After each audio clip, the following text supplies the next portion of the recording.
Hello friends, welcome back to coastal sports. Pro kabaddi league season 12 కోసం సందడి మొదలైంది.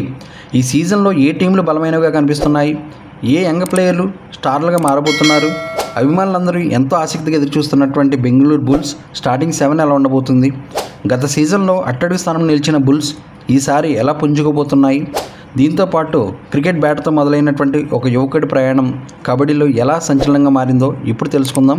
ఈ వీడియోని ఎండ్ వరకు చూడండి. ఫ్రెండ్స్, మన వీడియోలో మొదటి టాపిక్ PKL 12 సీజన్లో బెంగళూరు బుల్స్ స్టార్టింగ్ 7 ఎలా ఉండబోతుందో ఇప్పుడు తెలుసుకుందాం. బెంగళూరు బుల్స్కి గత సీజన్ ఒక సేదు అనుభవం అని చెప్పాలి. ప్రో కబడ్డీ లీగ్ చరిత్రలో మొదటిసారిగా వారి చివరి స్థానంలో నిలిచారు. దాంతో మేనేజ్మెంట్ కొన్ని కఠినమైన నిర్ణయాలు తీసుకుంది. ముఖ్యంగా తొలి ఎడిషన్ నుంచి హెడ్ కోచ్గా ఉన్నటువంటి రణధీర్ సింగ్ సెహ్రావత్ను పక్కన పెట్టేసి ఆయన స్థానంలో కొత్త కోచ్గా BC రమేష్ను తీసుకొచ్చారు. రమేష్ ఒక అర్జున్ అవార్డు గ్రహీత మరియు PKL చరిత్రలో అత్యంత విజయవంతమైన కోచ్గా గుర్తింపు పొందాడు. ఆయన ఇప్పటికే 3 PKL టైటిల్స్ గెలుచుకున్నాడు మరియు గతంలో బుల్స్కి అసిస్టెంట్ కోచ్గా కూడా ఆయన పనిచేశారు. ఆయన రాకతో స్క్వాడ్ పూర్తిగా మారిపోయింది. ఆన్ పేపర్లో బుల్స్ టీం చాలా ప్రమాదకరంగా కనిపిస్తుంది. కర్ణాటకకి చెందిన రమేష్ యువ టాలెంట్లను వెలుగులోకి తీసుకురావడంలో దిట్ట. మరి ఈసారి ఆయన కన్నుసన్నల్లో రాబోయే బ్రేక్అవుట్ స్టార్ ఎవరో ఇప్పుడు తెలుసుకుందాం. అదేవిధంగా బుల్స్ యొక్క యువ జట్టును కూడా నిర్మించుకుంటుంది కాబట్టి PKL 12కి బుల్స్ యొక్క ప్రాబుల్ స్టార్టింగ్ 7 ప్లేయర్స్ ఎలా ఉండబోతున్నారో కూడా ఈ వీడియోలో తెలుసుకుందాం. బుల్స్ యొక్క రైడింగ్ డిపార్ట్మెంట్ గురించి కొన్ని ప్రశ్నలు ఉన్నాయనే చెప్పాలి. టీంలో ఏ సూపర్ స్టార్ రైడర్ లేడు. దీనికి కారణం కోచ్ రమేష్. కెప్టెన్సీని చూపించే యువ రైడర్స్తో పని చేయడానికి ఇష్టపడతారు. ఆయన తన పాత టీం పుణెరపల్టన్ నుంచి ఆకాష్ షిండేని తీసుకొచ్చారు. ఆకాష్ కోచ్ రమేష్తో 3 సీజన్ల పాటు కలిసి పనిచేశాడు కాబట్టి కోచ్ ప్లాన్లకు పర్ఫెక్ట్గా సరిపోతాడు. అతనికి సపోర్ట్గా పంకజ్ మరియు అలీరేజా మిర్జాయిన్ ఉండే అవకాశం ఉంది. ఇరాన్కి చెందిన మీర్జాయిన్ నెక్స్ట్ బిట్ రైడింగ్ సెన్సేషన్గా పేరు పొందాడు. ఇది అతని కెరీర్లో ఒక పెద్ద సీజన్ కావచ్చు. పంకజ్ రిటైన్ చేయబడిన కొద్దిమంది ఆటగాళ్లలో ఒకడు. అతను ఈ నమ్మకాన్ని నిలబెట్టుకోవడానికి ఖచ్చితంగా ఆరాటపడతాడు. బుల్స్ రాబోయే సీజన్కు అత్యంత బలమైన డిఫెన్స్ యూనిట్లలో ఒకదాన్ని ఏర్పాటు చేసుకుంది.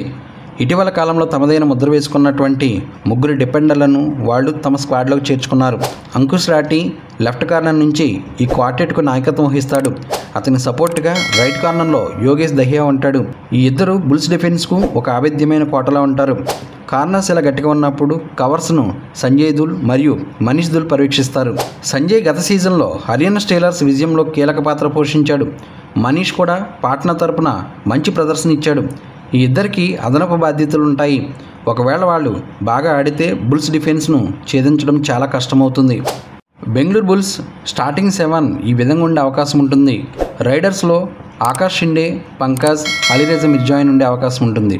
డిఫెండర్స్లో Ankush Rathi left corner, Yogesh Dahiya right corner, Sanjay Dhull right cover, Manil Dhull left కవర్గా ఉండే అవకాశం ఉంటుంది. ఫ్రెండ్స్, మన వీడియోలో రెండో టాపిక్ PKL నా జీవితాన్ని మార్చేసిందని చెప్పినటువంటి ప్లేయర్ ఎవరో ఇప్పుడు తెలుసుకుందాం. ఫ్రెండ్స్, హర్యానాలోని రోహతక్ జిల్లాలో ఒక కుగ్రామం. అక్కడ ఒకప్పుడు ఒక యువకుడు క్రికెట్ బ్యాట్తో గంటల తరబడి గడిపేవాడట.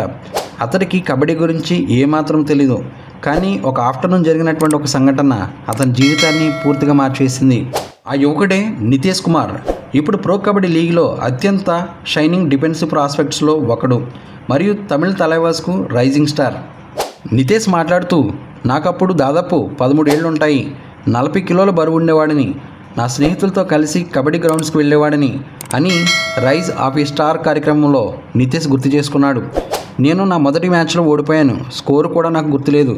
కానీ ఏదో తెలియని ఒక క్లిక్ అయింది. ఇదే నాకు సరైన మార్గం అని నాకు అర్థమైందని అన్నాడు. ఆ తర్వాత అతని ప్రయాణం చాలా కష్టంగా సాగింది. కుటుంబం యొక్క అండదండలు మరియు అతని కోచ్ రమేష్ కుమార్ మార్గదర్శకత్వంలో నితేష్ తీవ్రంగా శిక్షణ చేయడం మొదలుపెట్టాడు. స్థానిక టోర్నమెంట్లలో సీనియర్ ఆటగాళ్లను చూస్తూ తన రక్షణ నైపుణ్యాలను మెరుగుపరుచుకున్నాడు. నితేష్ జీవితంలో పెద్ద మలుపు హర్యానాలోని మహేంద్రగఢ్లో జరిగింది. అక్కడ అతను అద్భుతంగా ఆడడంతో PKL స్కౌట్స్ దృష్టిని ఆకర్షించాడు. నితేష్ మాట్లాడుతూ, నాకు 17 లేదా 18 ఏళ్ల వయసు ఉన్నప్పుడు ఆ అవకాశం వచ్చింది. మొదట మా కుటుంబ సభ్యులు ఎవరూ కూడా దీన్ని నమ్మలేదు. నువ్వు ఇంకా చిన్నవాడివి, ఎలా ఎంపికయ్యావు అని అడిగారు. స్థానిక టోర్నమెంట్లో ఆడిన నితేష్కు ఒక్కసారిగా PKL వంటి పెద్ద వేదికపై ఆడే అవకాశం రావడం ఆశ్చర్యం కలిగించింది. అహ్మదాబాద్లో దబాంగ్ ఢిల్లీతో జరిగిన తన మొదటి మ్యాచ్ను ఇప్పటికీ గుర్తు చేసుకున్నాడు. నవీన్ ఎక్స్ప్రెస్ రైడ్కి వచ్చినప్పుడు అతను సబ్స్టిట్యూట్గా వెళ్ళాడు. అంతమంది జనం, లైట్స్ నన్ను ఆశ్చర్యపరిచాయి. అయితే నవీన్ కుమార్ను పట్టుకున్నాక నా భయాలన్నీ పోయాయి. నేను ఈ స్థాయికి తగినవాడిని అనిపించింది అని నితీష్ చెప్పాడు. మొదటి సీజన్లో ఎక్కువగా బెంచ్కి పరిమితమైన సీజన్ 11కు ముందు నితీష్ మరింత కష్టపడ్డాడు. దాని ఫలితంగా తమిళ తలైవాస్ జట్టులో చోటు సంపాదించడమే కాకుండా ఆ సీజన్లోనే ఉత్తమ డిఫెండర్లలో ఒకటిగా నిలిచాడు. పునేరి పల్టన్తో జరిగిన మ్యాచ్లో నితీష్ అద్భుతంగా ఆడాడు. ఒక హైఫై పూర్తి చేసి PKL10 ఛాంపియన్స్ను ఓడించడంలో సహాయపడ్డాడు. తద్వారా అందరి దృష్టిని ఆకర్షించాడు. నితీష్ బాగా ఆడినప్పటికీ తమిళ తలైవాస్ ప్లేఆఫ్స్కి చేరలేకపోయింది. దీని గురించి నితీష్ మాట్లాడుతూ జట్టు మొత్తం నిరాశ చెందింది. గెలుపు ఓటములు సహజమని కోచ్ చెప్పారు. మనం ఎలా పుంజుకుంటామన్నదే ముఖ్యమని PKL12లో మేము తప్పకుండా గెలుస్తామని అన్నాడు. నితీష్ కుమార్ ఒక రైజింగ్ స్టార్ మాత్రమే కాదు.